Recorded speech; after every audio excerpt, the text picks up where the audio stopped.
Assalamualaikum warahmatullahi wabarakatuh. Perkenalkan kami dari kelompok 7 kelas D angkatan 2019 yang beranggotakan Ria Yunika Purwatiningsi dengan NIM 1923 10 10 10 47, Miftahul Jana dengan NIM 1923 10 10 10 49, Zaskia Raininda Putri dengan NIM 1923 10 10 10 52, dan dengan saya sendiri Faradila Mulia Duyanti dengan NIM 1923 10 10 1197. Di sini saya akan mempresentasikan tentang cedera kepala pada epidural hematoma.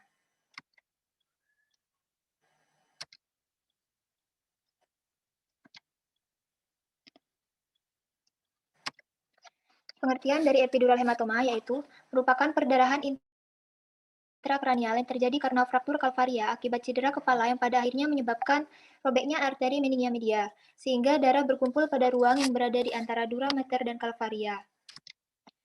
Penyebab dari EDH itu didasarkan dari letak atau lokasinya. Yang pertama itu ada epidural hematoma kepala, disebabkan oleh adanya cedera kepala atau keretakan pada tulang tengkorak. Dan paling banyak terjadi pada kecelakaan lalu lintas, terjatuh, benturan atau pukulan yang sangat keras, dan kontak fisik saat olahraga. Dan yang kedua yaitu ada epidural hematoma tulang belakang, disebabkan oleh pada saat prosedur pengambilan cairan yang lokasinya berada di tulang belakang, dan juga terjadi pada saat prosedur pembiusan atau juga untuk mendiagnosis suatu penyakit. Dan epidural hematoma tulang belakang ini biasanya disebabkan oleh mengonsumsi obat antikoagulan atau pengencer darah secara berlebihan dan juga mengonsumsi alkohol secara berlebihan. Dan untuk tanda dan gejala yaitu terjadi penurunan kesadaran, bisa sampai koma, fraktur di daerah temporal, nyeri kepala progresif, bingung, susah bicara, pusing, mual dan muntah, penglihatan kabur, badan lemas, pupil asimetris atau salah satu pupil membesar. Pasien juga akan mengalami memar di bagian mata dan di belakang telinga. Pasien mengalami bradikardi kurang dari 60 kali per menit dan terjadi kenaikan darah sistolik. Dan juga adanya cairan yang keluar dari saluran hidung dan telinga. Dan untuk patofisiologi, di sini terdapat tulang kranial atau tulang tengkorak. Ketika kepala mengalami benturan yang keras, maka tulang tengkorak ini atau kranial terjadi keretakan, yaitu pembuluh darah arteri meningia media juga mengalami luka atau robek. Dan akibatnya timbullah sekumpulan darah yang berada di antara dura mater dan juga berada di antara tulang kranial. Dura mater itu sendiri merupakan lapisan atau membran yang melapisi otak dan juga tulang belakang, yang fungsinya untuk melindungi otak dan juga tulang belakang. Dan semakin lama waktunya, maka sekumpulan darah ini juga akan semakin besar, maka menimbulkan gangguan fungsi otak seperti penurunan kesadaran. Dan selanjutnya yaitu terdapat prosedur diagnostik. Yang pertama yaitu terdapat foto polos kepala. Fungsinya untuk mencari adanya fraktur dan pergeseran pada fraktur tulang tengkorak. Dan pada foto polos kepala ini kekurangannya yaitu tidak dapat mencari adanya perdarahan pada kepala. Dan yang kedua yaitu ada CT scan, yaitu dapat menunjukkan lokasi, volume, efek, dan potensi cedera intrakranial. Dan selanjutnya yaitu ada MRI, atau disebut juga dengan magnetic resonance imaging, yaitu dapat menggambarkan massa hipertens biconvex yang menggeser posisi durameter dan batas fraktur.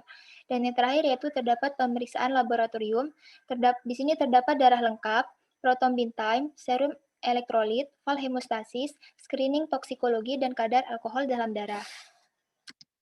Dan selanjutnya yaitu terdapat penata laksanaan medis.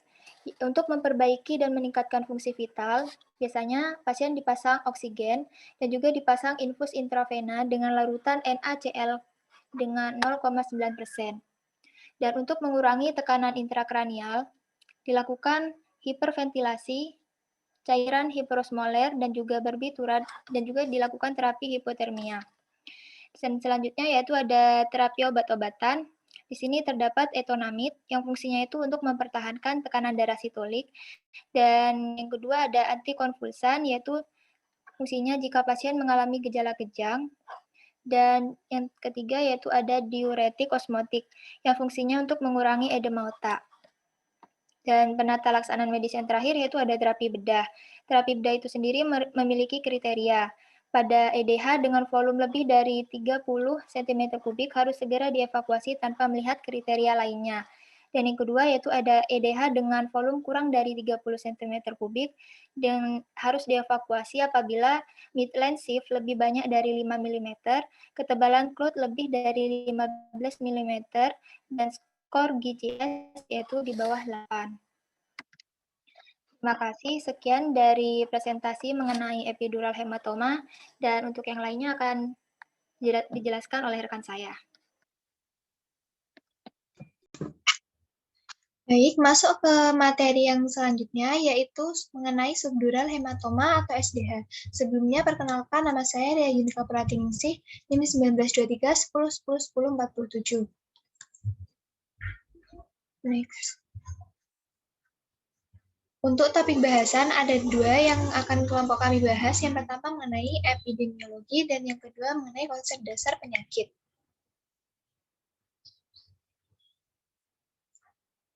Yang pertama, epidemiologi.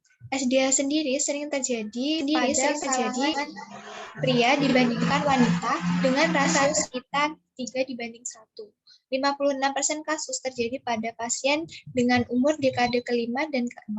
Insiden tertinggi terjadi pada 7,35% kasus per 100.000 orang yang memiliki usia 70 hingga 79 tahun. Yang kedua mengenai konsep dasar penyakit. Pengertian subdural hematoma atau SDH sendiri merupakan suatu penimbunan darah atau perdarahan di dalam rongga subdural yang terletak di antara durameter dan araknoid. Untuk etiologinya atau penyebab, SDH sendiri dibedah secara umum disebabkan oleh trauma dan non-trauma. Untuk trauma sendiri biasanya disebabkan oleh cedera kepala, sedangkan non-trauma disebabkan oleh proses pembekuan darah yang tidak normal, lalu aneurisma, serta penggunaan obat antikoagulan. Untuk penyebab yang lainnya dibedakan berdasarkan SDH akut, disebabkan oleh trauma kepala, koagulopati, pendarahan intracranial, pasca bedah, hipotensi, pelecehan anak atau sindrom bayi terguncang. Lalu untuk yang SDH kronik disebabkan oleh trauma kepala dan hematoma akut yang sudah terjadi atau sudah berlangsung dalam waktu yang lama.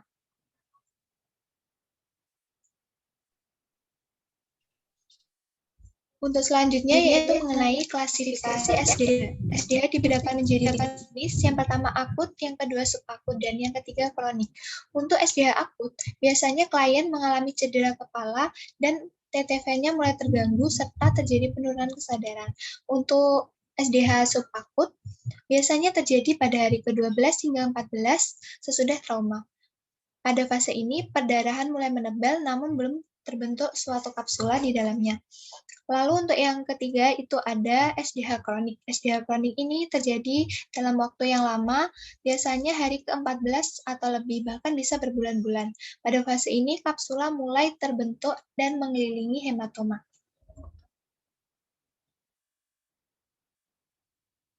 Thanks. Untuk tanda dan gejala sama dengan klasifikasi dibedakan menjadi 3. Yang pertama yaitu perdarahan akut. Tanda dan gejalanya, hematoma itu berukuran lebih dari 5 mm, namun bentuknya belum melebar, tetapi bentuknya sudah melebar. Penurunan kesadaran serta adanya laterisasi yang paling sering berupa hepiparese. Yang kedua yaitu perdarahan subakut, ditandai dengan status neurologik yang mulai menurun atau mulai memburuk lebih parah dari perdarahan akut. Pada fase ini, klien mengalami kesulitan untuk tetap sadar dan tidak memberikan respon atau tanggapan ataupun rangsangan dari luar. Lalu yang ketiga ada perdarahan kronik. Perdarahan pada fase ini, perdarahan mulai membentuk kapsul, lalu volume perdarahan itu meningkat dan menyebabkan lesi atau desak ruang.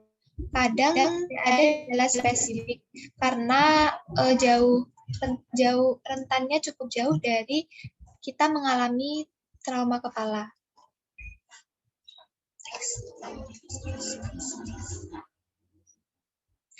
Lalu untuk patofisiologinya, pertama itu, misalnya kita terjadi trauma kepala. Nah, trauma kepala itu akan menyebabkan robeknya dinding vein seperti ini. Ini disebut dengan breathing vein.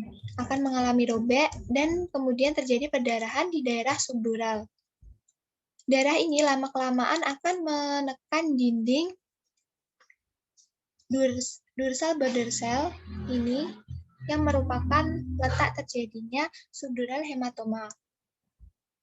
Lalu, tekanan yang terjadi pada subdural hematoma itu akan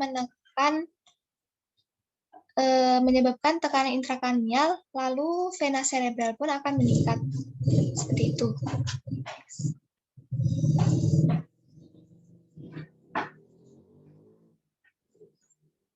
Lalu untuk prosedur diagnostiknya ada beberapa yang kelompok kami temukan. Yang pertama yaitu CT scan. CT scan ini berguna untuk mengetahui tata letak terjadinya subdural hematoma.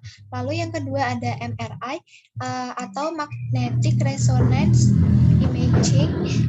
Pada prosedur ini dirasa lebih efektif dibandingkan CT scan karena nampak lebih jelas bagaimana batas-batas terjadinya SDH atau subdural hematoma. Lalu yang ketiga ada angiografi. Angiografi ini merupakan pemeriksaan dengan menggunakan sinar X-ray. Yang pertama itu kateter akan dimasukkan ke dalam pembuluh darah, lalu menuju ke arteri di leher dan juga otak. Nah, pada pemeriksaan ini terdapat zat berwarna khusus yang nantinya akan terlihat ketika dilakukan X-ray. Lalu pemeriksaan yang terakhir atau prosedur yang terakhir yaitu menggunakan PET atau positron emission tomography. Nah, pemeriksaan ini merupakan pendeteksi permasalahan sel terkait perubahan anatomi dan perubahan sistem metabolik sel ketika mengalami subdural hematoma.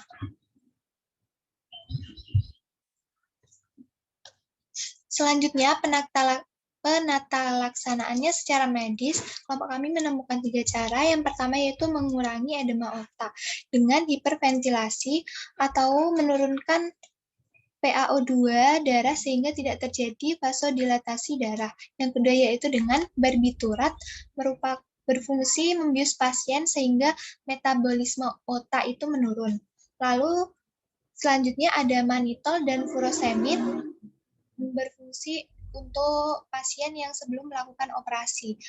Nah, pengobatan ini merupakan jenis farmakodinamik dengan salah satunya dengan cara memberi mannitol 0,25 dan furosemid 10 gram.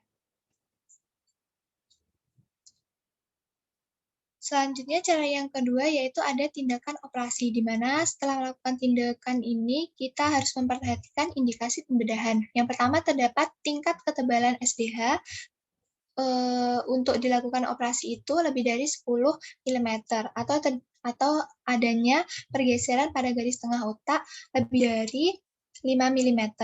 Lalu pasien dengan koma, nilai GCS-nya kurang dari 9 dan ketebalan SDH lebih dari 10. Lalu klien dengan nilai GCS-nya menurun 2 angka dari sebelumnya. Lalu yang terakhir, apabila klien mengalami pupil asimetris, dilatasi tekanan intrakranial lebih dari 20 mmHg.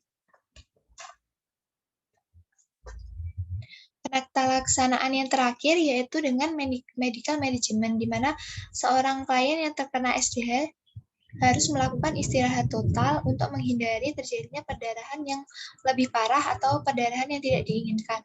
Yang kedua yaitu dengan cara menghindari alkohol, di mana alkohol sendiri merupakan suatu faktor predisposisi yang menyebabkan SDH. Lalu ada lagi kita harus menghindari antikoagulan, yang merupakan sama seperti alkohol, dia merupakan salah satu faktor pemicu subdural hematoma. Contoh obat antikoagulan itu misalnya pengencer darah, yaitu aspirin.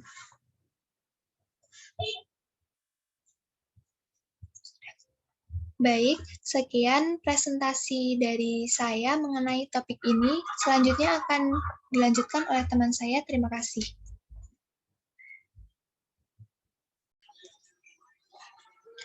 Assalamualaikum warahmatullahi wabarakatuh. Saya akan melanjutkan pemaparan materi dari teman saya terkait dengan materi subarachnoid hemorrhage atau SAH. Sebelumnya, perkenalkan, nama saya Miftahul Janah, NIM 192310101049.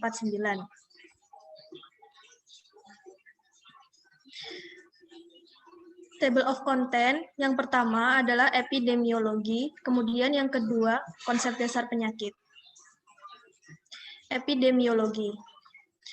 Pendarahan subarachnoid hemorrhage menduduki 7-15% dari seluruh kasus gangguan peredaran darah otak atau GPDO. Tingkat kejadian ini biasanya timbul pada umur 40-60 tahun. Dan apabila penyebabnya karena AVM atau arteri venosa malformasi, maka kejadiannya akan sering dialami oleh laki-laki daripada perempuan. Selanjutnya adalah konsep dasar penyakit subarachnoid hemorrhage. Yang pertama adalah definisi.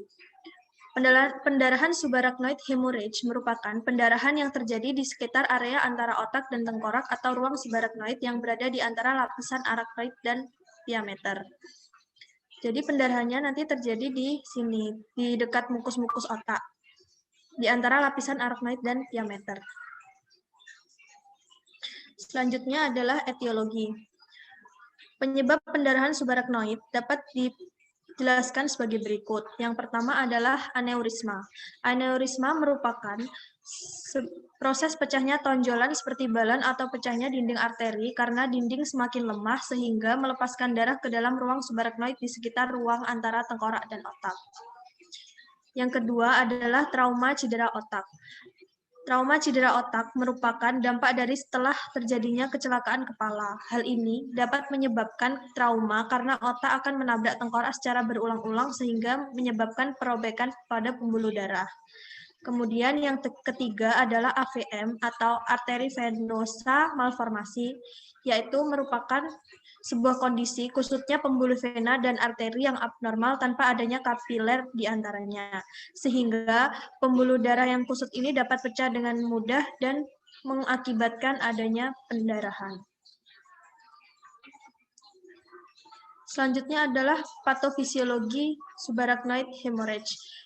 Yang pertama terjadi benturan pada kepala, kemudian adanya ruptur pada pembuluh darah di lapisan diameter dan arachnoid, kemudian darah akan menumpuk dan masuk pada ruang subarachnoid, kemudian terjadi vasospasme yang menyebabkan kerusakan jaringan pada otak dan dapat menimbulkan stroke. Selanjutnya adalah tanda dan gejala subarachnoid hemorrhage. Yang pertama adalah pasien biasanya sakit kepala mendadak yang disertai dengan nyeri yang hebat. Yang kedua, kesadaran pasien terganggu atau terjadi penurunan kesadaran. Yang ketiga, terdapat gejala atau tanda meningeal seperti respon kaki kuduk yang positif. Yang keempat, pada beberapa kasus terdapat papiledema. Prosedur diagnostik. Yang pertama adalah CT scan. Pemeriksaan CT scan memiliki kemampuan yang tinggi untuk menentukan lokasi pendarahan dan membantu mengidentifikasi daerah yang luka berdasarkan lokasinya. CT scan dapat memprediksi lokasi aneurisma berdasarkan pola darah. Kemudian yang kedua, fungsi lumbal. Fungsi lumbal ini berfungsi untuk mendeteksi darah dalam cairan cerebrospinal dengan cara memasukkan jarum berlubang di bawah punggung klien. Yang ketiga adalah CT angiografi. CT angiografi dilakukan dengan cara memasukkan kateter ke dalam arteri dan melewati pembuluh darah ke otak. Setelah terpasang kateter, selanjutnya diinjeksi pewarna kontras ke dalam aliran darah dan diambil sinar X-nya. Yang keempat adalah MRI atau Magnetic Resonance Imaging. Pemeriksaan ini dapat mendemonstrasikan pendarahan-pendarahan sebelumnya. MRI biasanya dilanjutkan dengan pemeriksaan MRA atau Magnetic Resonance Angiography. Pemeriksaan ini mempunyai sensitivitas 87% dan spesifitas 92% untuk mendeteksi aneurisma intrakanal, namun sensitivitas akan berkurang jika pada aneurisma dengan ukuran diameter kurang dari 3 mm. MRI ini menggunakan gelombang frekuensi radio dan medan magnet untuk memberikan gambaran tentang jaringan lunak pada otak. Selanjutnya adalah pengobatan farmakologi. Pengobatan secara farmakologi dilakukan dengan cara memberikan obat-obatan untuk meredakan gejala dan penyembuhan pada klien dengan pendarahan subarachnoid hemorrhage. Obat-obatan yang digunakan diantaranya yang pertama adalah obat penghambat beta yang digunakan untuk mengontrol tekanan darah pada pasien. Yang kedua adalah obat antikonvulsan yang digunakan untuk menghentikan atau mencegah adanya pendarahan. Kemudian yang ketiga adalah obat pelebar pembuluh darah seperti antagonis kalsium. Yang terakhir yaitu pengobatan non-farmakologi. Pengobatan non-farmakologi bisa dilakukan dengan cara yang pertama, mengontrol tanda-tanda vital pasien seperti tekanan darah, nadi, suhu, dan lain sebagainya. Kemudian yang kedua, apabila terdapat pecahnya pembuluh darah dan darah sudah banyak yang masuk dalam ruang subarachnoid, maka dilakukan prosedur pembedahan. Prosedur pembedahan itu sendiri dapat dibagi menjadi dua. Yang pertama adalah endovascular coiling, seperti yang tampak pada gambar ini. Endovascular coiling merupakan pengisian gulungan logam platinum dalam kantung aneurisma sehingga darah tidak dapat melewati kantung aneurisma yang memiliki resiko untuk pecah. Prosedur ini memiliki resiko jangka pendek yang lebih rendah dan waktu pemulihan yang relatif cepat sehingga prosedur ini paling sering digunakan dalam prosedur pembedahan. Kemudian yang kedua adalah neurosurgical clipping. Ini gambarnya. Neurosurgical clipping merupakan sebuah prosedur pembedahan yang dilakukan dengan cara memberikan penjepit atau klip pada pembuluh darah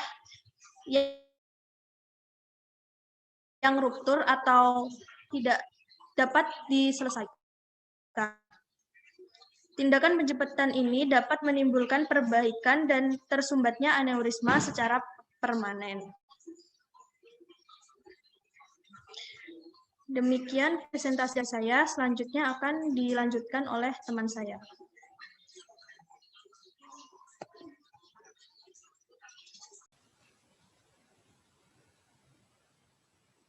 Baik, saya akan melanjutkan materi keempat pada presentasi kali ini dengan judul intracerebral hematoma atau perdarahan intracerebral. Sebelumnya, perkenalkan saya Zaskia Rinda Putri, NIM 19052. Next. Adapun topik yang akan saya bahas yaitu yang pertama terkait dengan epidemiologi dari ICH dan yang kedua terkait dengan konsep dasar penyakit dari ICH. Next.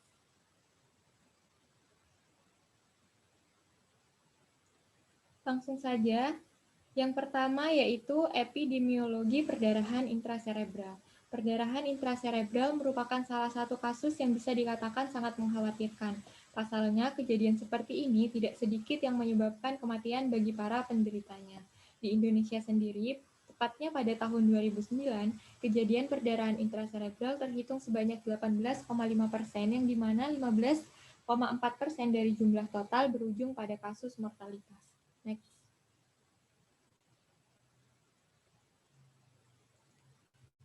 Masuk pada topik kedua, yaitu terkait dengan konsep dasar penyakit ICH. Yang pertama, next. Yang pertama ada definisi dari ICH. Intracerebral hematoma atau yang biasa disingkat dengan ICH merupakan perdarahan primer yang dimana perdarahan terjadi karena pecahnya atau rupturnya pembuluh darah di dalam jaringan otak atau parenkim itu sendiri. Next.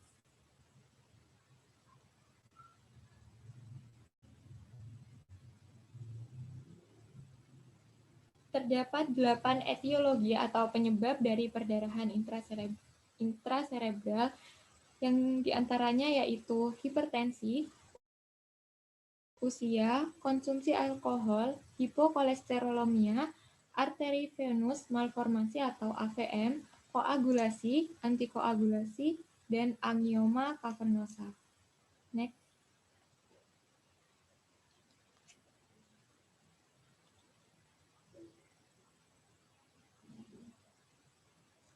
Sekarang masuk pada patofisiologi ICH.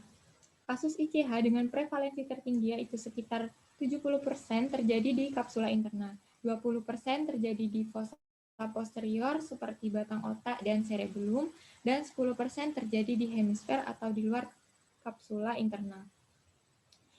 Perdarahan intraserebral diawali dengan rupturnya pembuluh darah yang menyebabkan perdarahan masuk ke dalam parenkim otak. Masuknya perdarahan ke dalam parenkim otak disebabkan oleh beberapa hal, seperti hipertensi akut, penggunaan antikoagulan, serta aneurisma. Darah yang masuk ke dalam parenkim otak mengakibatkan penekanan pada beberapa bagian otak, seperti cerebellum, batang otak, serta talamus, yang nantinya darah akan mendorong struktur otak dan memicu timbulnya iskemi pada daerah lain yang tidak mengalami perdarahan. Hal ini menyebabkan peningkatan tekanan pada intrakranial yang biasanya akan timbul tanda dan gejala seperti nyeri kepala hebat. Next.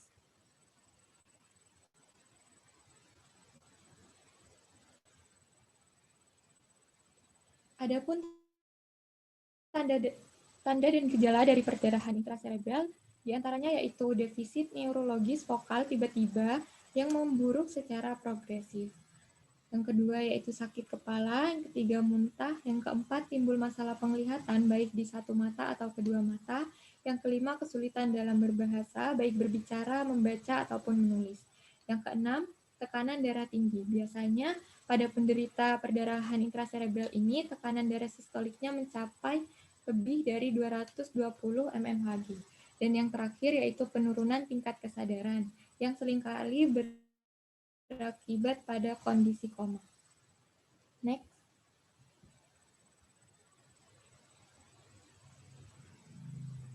Ya, selanjutnya ada prosedur diagnostik yang ditegakkan untuk menangani kasus perdarahan intraserebral. Di sini ada dua prosedur diagnostik yang dilakukan, yaitu yang pertama menggunakan CT scan. CT scan merupakan pilihan utama untuk mengidentifikasi penyebab perdarahan intraserebral.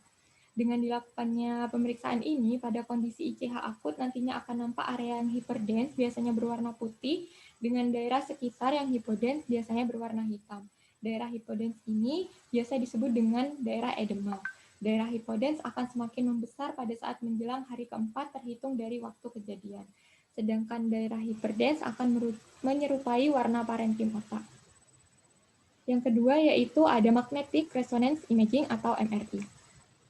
MRI merupakan pilihan kedua setelah CT scan yang berguna untuk mengetahui kondisi intrakranial yang di mana MRI lebih sensitif daripada CT scan. Dengan dilakukannya pemeriksaan menggunakan MRI ini akan diketahui penyebab jelasnya terjadinya perdarahan intraserebral, seperti ditemukannya gambaran tumor, malformasi cerebrovaskular, dan aneurisma. Next.